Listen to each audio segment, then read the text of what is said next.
This is the Skoda Superb Sportline variant, and of course it's in a bright blue shade. And if you're wondering why we're doing another Superb on the channel, having driven the Superb facelift just a little while ago, if you really want to know how the car drives, go watch that video. This video is more about the Sportline itself and the changes it has as compared to the standard variants. Some changes on the exterior, some on the interior. We're going to tell you all of them. Now, the biggest difference, of course, between the Sportline and the L&K trim, which is what we've driven earlier, is the fact that this has all the blacked out bits and almost no chrome on the car at all to speak of. In fact, if you do count, there are actually just 4 pieces of chrome on the whole car. The Skoda badge up front, the Sportline badges on the side, and a little bit of a trim on the rear bumper, but we'll get to that in a bit.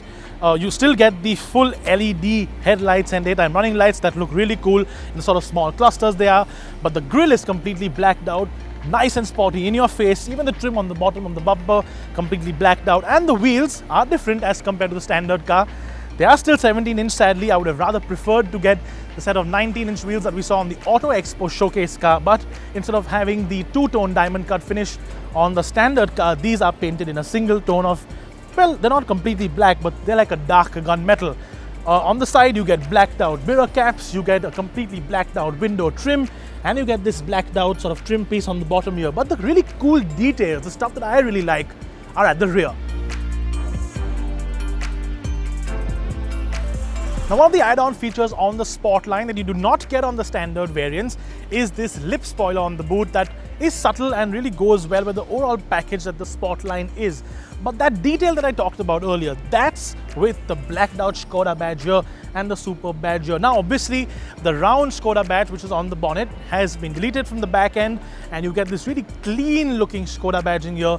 And honestly, it makes the Superb look a lot nicer at the back.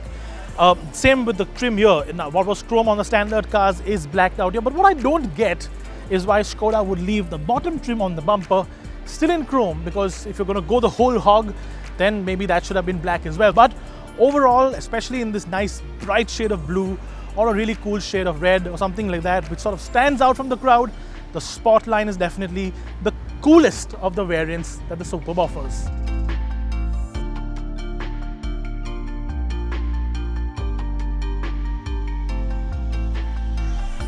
Now, this all black theme isn't just for the exterior, but it has found its way on the interior too. Now, as obvious, the interior is completely blacked out as compared to the beige or the lighter colored interior, which appeals to the masses and is on the standard variants of the car. So you get carbon fiber, or sort of matte carbon fiber. It looks rather quite cool as compared to the wood trims on the dashboard. The beige dashboard, of course, becomes black.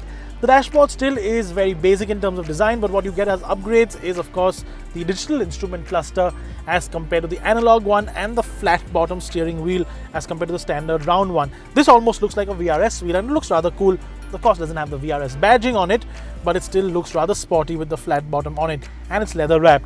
The other big difference, of course, is the fact that you get Alcantara almost everywhere. So you get a lot of Alcantara on the side panels here, and the seats itself are these sort of fixed back without the headrest as a separate piece seats that are really sporty. You get these nice side bolsters, and again, Alcantara and leather as a combination. On the flip side, what you do lose out on as compared to the top spec variant or the L&K is the fact that these seats aren't ventilated or heated, and considering the fact that this is a driver-oriented car, having those ventilated seats, especially in the Indian climate, would have been a great bonus. But they do look cool, and they just sort of add to that sportiness, which of course is what this car is intended to be. So I think that's a fair trade-off. Similar to the front seats, the rear come with a leather and Alcantara combination and offer as much space as an average one-bedroom house in Mumbai. However, unlike the L&K, the rear seats do not get the extended head restraints that offer passengers a place to rest their heads in case they want to take a quick nap in the back seat. Other notable features includes ambient lighting, but instead of the usual strips of light you get on most cars, changing the color in the Sportline also changes the background color of the dials on the digital instrument cluster. The cluster itself can be customized in a few different ways with a myriad of information to choose from on the display roundels. On the flip side though, you do lose out on a few features like the 11 speaker audio system in favor of an 8 speaker setup, and the boss mode seat control buttons that helps you control the front passenger seat from the rear for extra leg room. The umbrellas in the door and the hands-free operation of the boot lid has also been given a miss.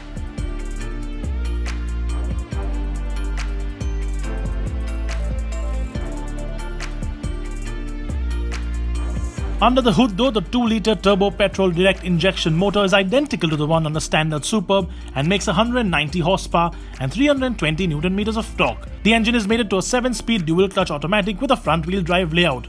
That said, being a driver's car, what is conspicuously absent are driver modes, although you do get launch control to play with in case you want to impress your friends with a quick start from the lights. Mechanically, the standard car and the Sportline are identical, so once again, as we mentioned earlier, if you do want to know how the Superb drives in its latest avatar, do go check out our review on the YouTube channel.